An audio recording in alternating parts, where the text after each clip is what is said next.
Hi welcome to फाटिक। तो दोस्तों आज की वीडियो में हम लोग डिस्कस करेंगे डबल इफेक्ट अब्जॉर्प्शन चिलर को कि इसका साइकिल ऑफ ऑपरेशन और इक्विपमेंट्स कौन से होते हैं। तो चलिए दोस्तों वीडियो को करते हैं स्टार्ट। अब्जॉर्प्शन चिलर में वाटर यानी कि पानी रेफ्रिजरेंट के तौर पे काम करता है और लिथियम ब्रोमाइड का सोल्यूशन अब्जॉर्बेंट के तौर पे काम करता है। वेपर अब्जॉर्प्शन मशीन में एवेपोरेटर, अब्जॉर्बर, जनरेटर, कंडेंसर और हीट एक्सचेंजर्स शामिल हैं। एवेपोरेटर में पानी सराउंडिंग की हीट को अब्जॉर्ब करता है और रेफ्रिजरेंट यानी कि पानी को वेपर्स में कन्वर्ट करता है और इस तरह से वेपोरेशन का प्रोसेस एवेपोरेटर में होता है।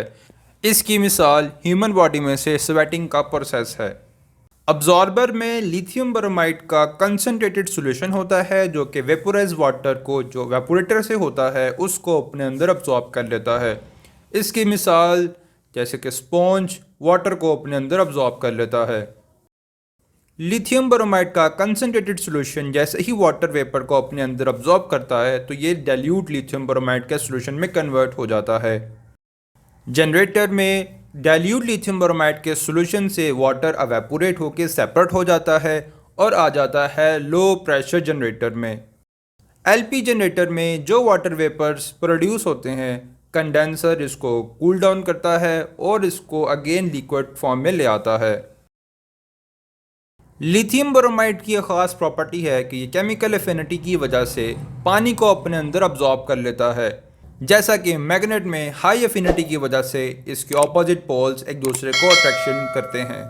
इसी केमिकल एफिनिटी की वजह से जितना लिथियम ब्रोमाइड का सॉल्यूशन कंसनट्रेटेड फॉर्म में होगा या स्ट्रॉन्ग सॉल्यूशन होता जाएगा उतना ही ये वाटर वेपर को अपने अंदर अब्जॉर्ब करता जाएगा। ये केमिकल एफिनिटी लिथियम ब्रोमाइड में वाटर वेपर्स की अट्रैक्शन और होल्डिंग कैपेसिटी को ज़्यादा इफेक्टिव बनाती है। तो चलिए दोस्तों साइकिल ऑफ ऑपरेशन की बात करते हैं। सबसे पहले एवेपोरेटर। एवेपोरेटर के शेल के अंदर ट्यूब्स के बंडल होते हैं और इसके आउटसाइड पे डिस्ट्रीब्यूशन ट्रेस लगी होती हैं और इसके बॉटम साइड पे रेफ्रिजरेंट का पैन होता है जिसके साथ रेफ्रिजरेंट का पंप अटैच होता है। प्रोसेस वाटर जो कि चिल्ड वाटर होता है इस एवेपोरेटर ट्यूब्स के इनसाइड से पास होता है जिसमें हॉट वाटर जो कि रिटर्न लाइन से इन होता है और कोल्ड वाटर जो कि सप्लाई लाइन से पास होता है। कंडेंसर जो रेफ्रिजरेंट वेपर्स को कंडेंस करके रेफ्रिजरेंट लिक्विड में कन्वर्ट करता है इसको यू ट्यूब से पास करके एवेपोरेटर ट्यूब्स के टॉप साइड से शावरिंग करवाई जाती है और बॉटम साइड पे रेफ्रिजरेंट का पैन उन तमाम रेफ्रिजरेंट लिक्विड को इकट्ठा करता है। रेफ्रिजरेंट पंप इस रेफ्रिजरेंट पैन से रेफ्रिजरेंट लिक्विड को दोबारा से शावर करवाता है एवेपोरेटर ट्यूब्स के टॉप साइड से। एवेपोरेटर ट्यूब्स के बंडल के बिटवीन लो स्पेस होने की वजह से वहाँ पे लो प्रेशर होता है और ये लो प्रेशर लो टेम्परेचर पे वेपोरेशन का प्रोसेस स्टार्ट करता है जिससे रेफ्रिजरेंट अगेन वेपर्स में कन्वर्ट हो जाता है। इस प्रोसेस के थ्रू जो रिटर्न लाइन से जो हॉट वाटर आता है वो कोल्ड होके सप्लाई लाइन से चला जाता है। नेक्स्ट में अब्जॉर्बर की बात करते हैं। अब्जॉर्बर में स्ट्रॉन्ग सॉल्यूशन यानी कि कंसनट्रेटेड लिथियम ब्रोमाइड का सॉल्यूशन लो टेम्परेचर जनरेटर से लो टेम्परेचर हीट एक्सचेंजर से पास होके अब्जॉर्बर की ट्यूब्स के टॉप साइड से शावर होता है। एवेपोरेटर में एवेपोरेशन प्रोसेस के दौरान जो रेफ्रिजरेंट वेपर्स प्रोड्यूस होते हैं अब्जॉर्बर में लिथियम ब्रोमाइड का कंसनट्रेटेड सॉल्यूशन उस वेपर्स को अपने अंदर अब्जॉर्ब कर लेता है। जितना ज़्यादा कंसनट्रेशन होगी लिथियम ब्रोमाइड उतना ही ज़्यादा रेफ्रिजरेंट वेपर्स को लिथियम ब्रोमाइड का कंसनट्रेटेड सॉल्यूशन अपने अंदर अब्जॉर्ब कर लेगा। इस अब्जॉर्प्शन, मिक्सिंग या हीट ऑफ डिल्यूशन के दौरान जो हीट जनरेट होती है कूलिंग वाटर का पानी अब्जॉर्बर की ट्यूब से पास होता है और वो तमाम हीट को अब्जॉर्ब करके सराउंडिंग में रिलीज़ कर देता है।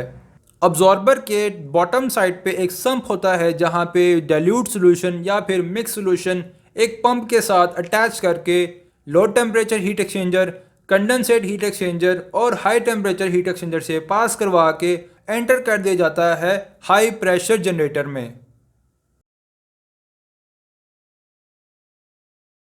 नेक्स्ट में solution heat exchangers. Solution pump dilute lithium bromide solution को या फिर वीक सॉल्यूशन को डिफरेंट हीट एक्सचेंजर्स के थ्रू गुजारता है जिसका पर्पस हाई टेम्परेचर जनरेटर में इनपुट हीट रिक्वायर्ड की कंजम्पशन को रिड्यूस करना होता है। मल्टीपल हीट एक्सचेंजर से ओवरऑल साइकिल की एफिशिएंसी भी इम्प्रूव हो जाती है।